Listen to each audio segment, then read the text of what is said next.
Olá, estamos aqui para mais um Nossa Língua Portuguesa. No programa de hoje eu converso com Fernando Bonassi. Fernando Bonassi escreve para cinema, para teatro, é autor de livro, escreve. E a gente vai falar um pouquinho sobre essa maratona. Daqui a pouco eu volto. Língua portuguesa, nossa língua portuguesa, nossa língua portuguesa. Nossa língua. Nossa língua portuguesa. Nossa língua, nossa língua portuguesa. Nossa língua portuguesa. Nossa língua, nossa língua. O Nossa Língua Portuguesa recebe Fernando Bonassi. E em sua homenagem, você nasceu na Moca, eu não nasci na Moca, mas morei na Moca muito tempo. Eu usei aqui uma camisa do nosso querido Juventus, não é isso? Quase Grená. Quase Grená. Você é juventino por imposição? Como é que é a história? Meu pai tinha uma oficina eletromecânica atrás do campo. Então a gente sempre subia no teto da oficina para ver os jogos. Então você acaba que vira juventinas. Mas é uma piada, na verdade eu torço pelo Palmeiras. Ih, italiano meia boca torce por Palestra. Duplamente, tá? Escuta, você me contou uma história genial de um dia num jogo do Santos na Rua Javari, a madre lá da escola Montessori dá um esculhambo no Pelé, como é que é isso? Pois é, eu tava vendo um jogo no início dos anos 70 e teve uma falta, Pelé e Edu pra bater, o Edu bateu, que batia na esquerda assim. Bateu a bola, bateu na barreira e foi para trás do alambrado no jardim da infância, no colégio, das madres montessorianas, assim. E aí ela pegou a bola e veio no estádio. E aí corta para ela junto do alambrado, com o dedo na cara do Pelé, dizendo, onde já se viu você chutar a bola ali, podia ter pegado em alguma criança. Tá? Agora, com todo esse habitat aí, você nunca pensou em colocar o futebol nessas suas... tantas atividades? Até tem alguns contos que tem. Acho que é um tema fundamental, assim. É um barato desta cultura, assim. É difícil você escapar, né? Tem. Não é um tema preponderante, assim. Mas é um... Eu sempre que eu posso vejo futebol, me esvazia a mente, assim. Tem o poder de me acalmar e tal. Acho maravilhoso. E por falar em futebol, eu me lembro aqui de dois grandes autores brasileiros, até queria colocar você em relação a eles. Plínio Marcos e Nelson Rodrigues. Os dois transaram futebol muitíssimo bem. O Nelson Rodrigues era fluminense apaixonado e escrevia maravilhas sobre futebol. O Plínio Marcos, que era torcedor do Jabaquara, muita gente pensa que era torcedor do Santos, não era, né? O grande teatrólogo Plínio Marcos. Você está mais para Plínio, mais para Nelson, não no contexto futebolístico, no contexto da dramaturgia, no contexto da roteirização, ou como é que você se vê? Na verdade, eu tenho um especial apreço pelo Plínio Marcos, assim, porque acho que tem eu tenho uma impressão do Brasil de que vivemos numa terra de doutores, assim. E esse tipo de experiência com a literatura, de ter um contato com as coisas, ter um envolvimento com a realidade, tentar reportar isso de alguma maneira, tem o meu apreço, assim. Embora eu não goste tudo do Plínio, acho Dois Perdidos numa Noite Suja uma coisa, assim, determinante para a dramaturgia brasileira. Mas não gosto, acho que às vezes falta imaginário ao Plínio. Ele fica tão preso à realidade das coisas que esquece a capacidade de fabular que os seus personagens. É navalha na carne mesmo, né? Eu acho que às vezes ele se excede um pouco nisso, embora seja do meu gosto. Já o Nelson, eu não gosto do Nelson. Acho que o Nelson tem uma visão das coisas que é um esgar de madame. E para mim o Nelson é um pouco o escritor oficial da elite brasileira. Agora, por que o Brasil é uma terra de doutores e onde isso se encaixa na sua obra exatamente? Bom, em que caso você trata disso especificamente? Bom, eu acho que de uma certa maneira eu trato disso em tudo o que eu faço, assim, né? Mas agora eu estou trabalhando no Estação Carandiru, estou adaptando o livro do Drauzio para o cinema, para o Hector. Você já terminou o roteiro, parece? Não, a gente está há 3 semanas de acabar. Ainda tem um último pente fino. É uma terra de doutores porque a renda não é partilhada, porque a educação não é partilhada. As pessoas preferem morrer no cruzamento agarrando o seu Rolex a pagar imposto de renda. Né? É uma terra em que se paga... Eu vivi fora daqui, a quantidade de imposto que se paga na Europa é muito maior do que se paga no Brasil. É uma piada que a gente paga imposto. E se paga, né? Se paga de fato, se paga na fonte. O empresário e o operário pagam na fonte. E aqui não. Então eu acho que é uma elite suicida. Na verdade, eu acho que o Brasil, eu olho o Brasil como um país que tende ao suicídio, assim. Justamente porque não tem essa capacidade essa solidariedade básica de sobrevivência mesmo, porque os caras estão aí na periferia, estão nas cadeias, e uma hora eles vêm, entende? Assim, as pessoas aumentam, o seu desejo de ser feliz também aumenta, e é o desejo de alguém ser feliz que justamente faz com que se pratique violências com os outros. E quem é tão pouco feliz como no Brasil, resta muito pouco a não ser praticar violência. Assim. Isto se manifesta na literatura, na minha literatura, eu acho, com uma certa agressividade. Assim, acho que é um texto agressivo, é um texto violento. Assim, de uma certa maneira, eu procuro ser coloquial, ao mesmo tempo em que acho que o texto literário tem que ser muito sofisticado, tem que ser uma investigação de linguagem, mas não para por aí. O que também é um fenômeno comum na literatura brasileira, mais apreciada pela norma culta, já que estamos aqui neste programa, que é essa literatura... Que não tem nenhum preconceito contra nenhuma das, mas sempre faz referência à norma culta, porque ela Pois é, eu digo isso, tudo que eu estou te dizendo tem a ver com o meu gosto pessoal, eu não vou sair fazendo manifesto e botando dedo na cara de escritores, assim, mas há uma vocação metalinguística na literatura brasileira dita importante e culta. Quer dizer, em geral é uma literatura que fala do próprio fazer literário, especialmente na poesia brasileira. Isso me cansa, isso eu acho pouco. Um país tão incrivelmente patético de acontecimentos e a gente ficar em casa escrevendo textos sobre escrever textos. Eu acho isso muito pouco. Eu estou mais interessado em sair para a rua, assim, e chacoalhar com as coisas que eu vejo. Lidar literariamente com o mundo que eu vejo. Posso pegar aqui os dois últimos trabalhos seus? Aliás, antes destes dois últimos aqui, você falou em agressividade, falou em qualquer coisa desse tipo. Este livro aqui, o Tá Louco, né? Chegou a ser queimado em praça pública ou em praça fechada. O que aconteceu com isso aqui? Por que este livro foi fechado, foi queimado e... Porque era imoral, assim.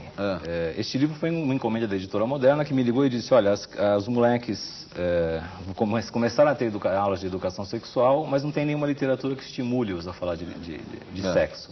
O que a gente tem são trechos de romance, aqueles livros imbecis, que o sujeito vai lá, desenha um útero na lousa e fala isso, órgão reprodutor feminino. Então, são de educação sexual, né? Então eles queriam livros que descrevessem um momento, eles chamaram 10 escritores e pediram para que esses 10 escritores descrevessem sua primeira relação sexual. Então é um livro que tem sexo, é impossível falar de educação sexual sem falar de sexo. E a professora interpretou isso como indecência, sei lá, e queimou o livro. Eu ri, mas depois eu lembrei acho que Thomas Mann que falou que os caras começam primeiro queimando livros e depois queimam pessoas. Aí eu fiquei um pouco assustado. Eu acho isso ruim.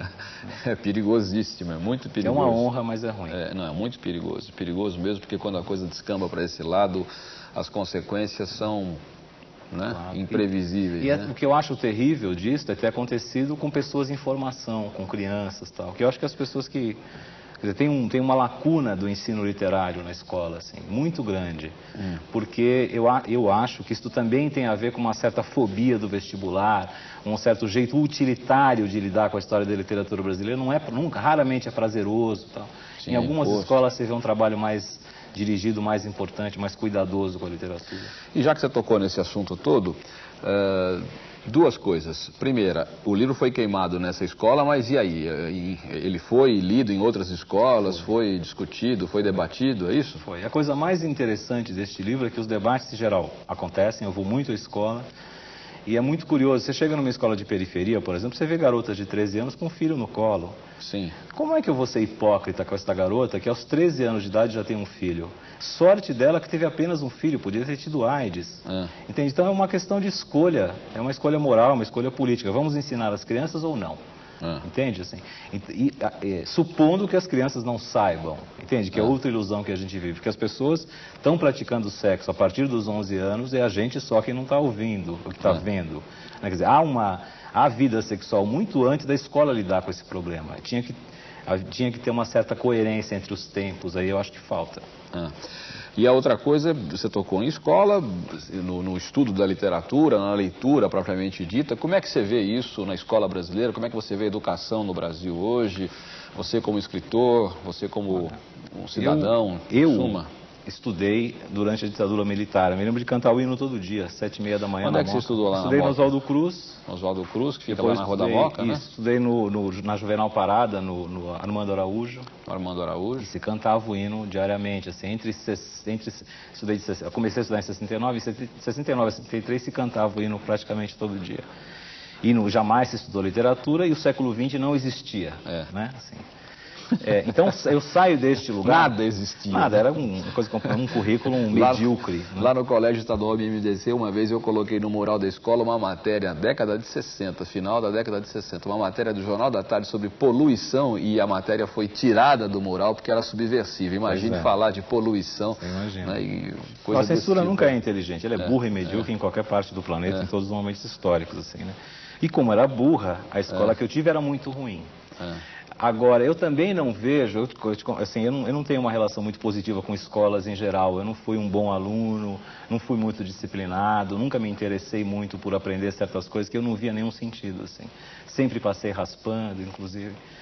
Agora, então eu não tenho uma impressão muito viva da escola. Agora, se lê muito pouco. Em geral, mesmo o trabalho das editoras não é bom. Você pega essas fichas de leitura que eles fazem, em geral são banais, são decorativas, né? Eu não tenho eu não sinto que a literatura é um tema que tem sido trabalhado com decência. O que você encontra em escolas mais ricas, escolas pagas, são professores bem pagos e bem treinados que têm um trabalho sério com literatura. Mas a escola pública, de uma maneira geral, os professores ganham pouco, não têm treinamento, não têm acesso aos livros. E eu acho que a única... Não há mágica para você virar um país de verdade, não essa piada que a gente que é a educação. Portanto, eu sinto falta de investimentos nessa área, sinto falta de ver o livro na escola pública, de ver o computador na escola pública. Você imagina quantos milhões de crianças estão na escola pública hoje que não têm acesso à linguagem de informática? Essas crianças estão fadadas ao insucesso. Nada, né? Hoje em dia... Eu estava lendo uma matéria, por exemplo, parece que as crises desses terceiros mundos, né? Nós e a Ásia. E o sujeito no artigo dizia que, por exemplo, depois que essa desgraceira toda passar, que a Ásia estará muito mais qualificada porque eles têm investido em educação há muito mais décadas e mais seriamente do que a gente. O exemplo coreano, né? O exemplo coreano isso é muito sério. O que você faz no Carandiru exatamente? O que você tem lá de oficina de redação? O que é eu isso? Eu fui ao Carandiru com o Grupo Teatro da Vertigem, que a gente acabou fazendo um espetáculo chamado Apocalipse 1,11, que está em cartaz em São Paulo, no Presídio do Hipódromo.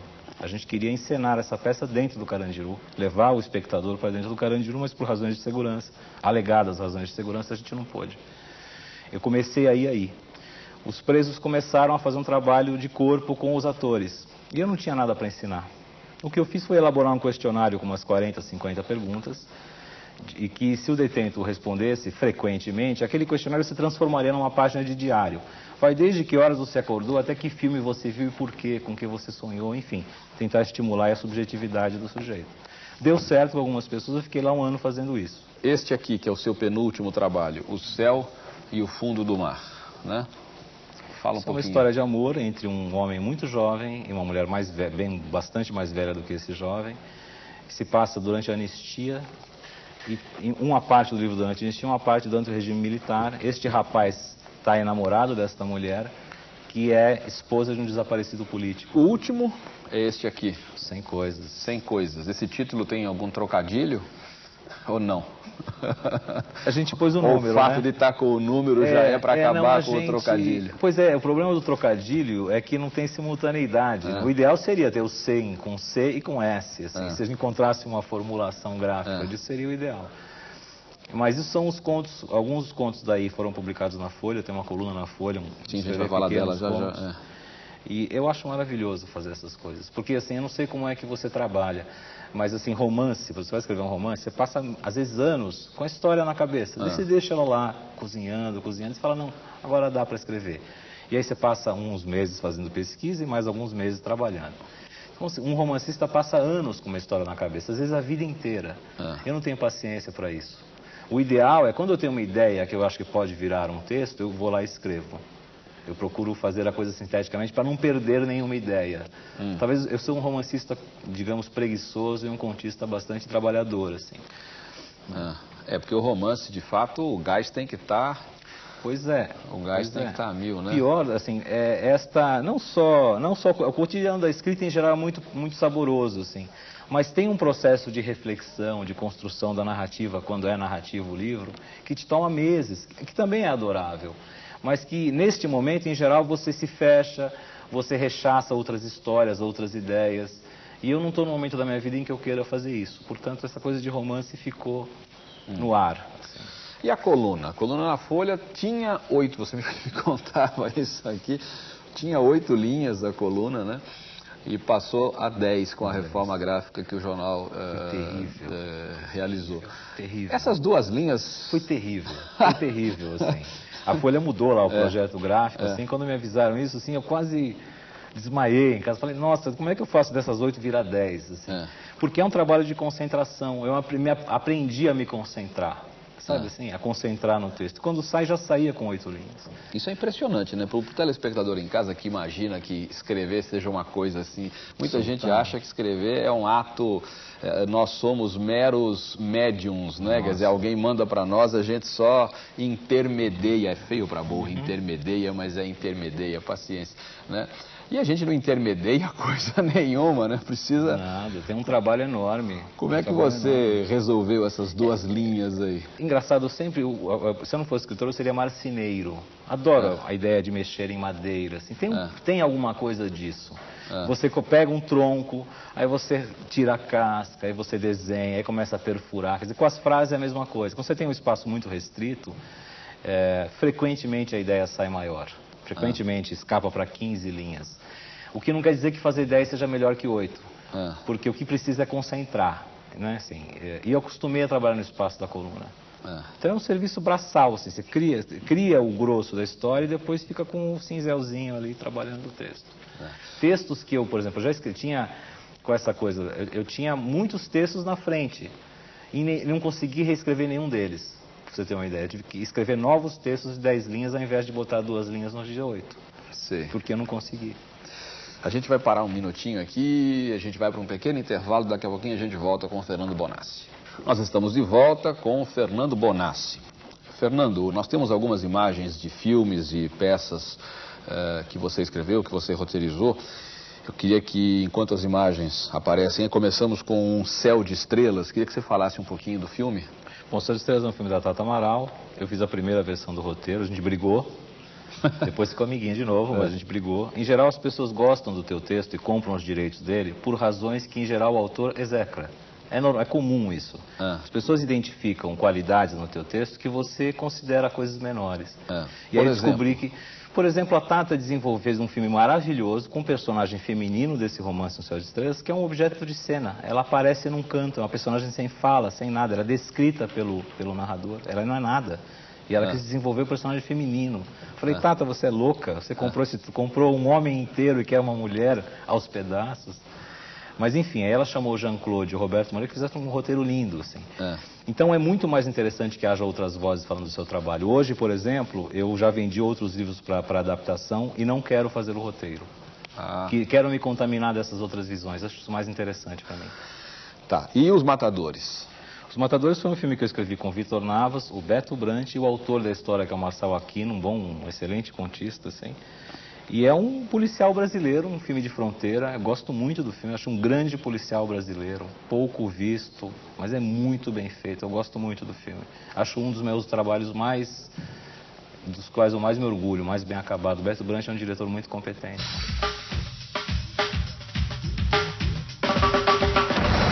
Vida curta. Vocês foram avisados que tinha que sair hoje. A gente só tá defendendo o que é nosso. Assessora. Te dá. Nós outros somos amigos. Não posso ficar mais com ele. Tá entendendo? E um sucesso aqui da casa, né? O Castelo Rá-Tim-Bum, aqui da querida TV Cultura, o filme foi dirigido pelo Hambúrguer, né? Pelo Carl Hambúrguer, né? E aí, Eu trabalhei aqui na Cultura fazendo alguns textos da Morgana, da personagem da Rosi Campos. E aí o Carl me chamou para escrever o roteiro. O roteiro foi escrito por muita gente, em fases, em momentos diferentes. Eu viajei para fora, o Carl também, chamou outros roteiros. O legal de roteiro de cinema é que é um processo colaborativo. Então, acho que tem uns 8 roteiristas do filme, eu sou um deles, né? Fui contratado para fazer, a gente desenhou, foi o segundo, havia acho que uma primeira versão do Flávio de Souza ainda, a gente trabalhou sobre ela, depois a Ana Moy-Laerte trabalhou, muita gente trabalhou, o que eu acho que é uma qualidade do roteiro e deste fazer cinema, assim.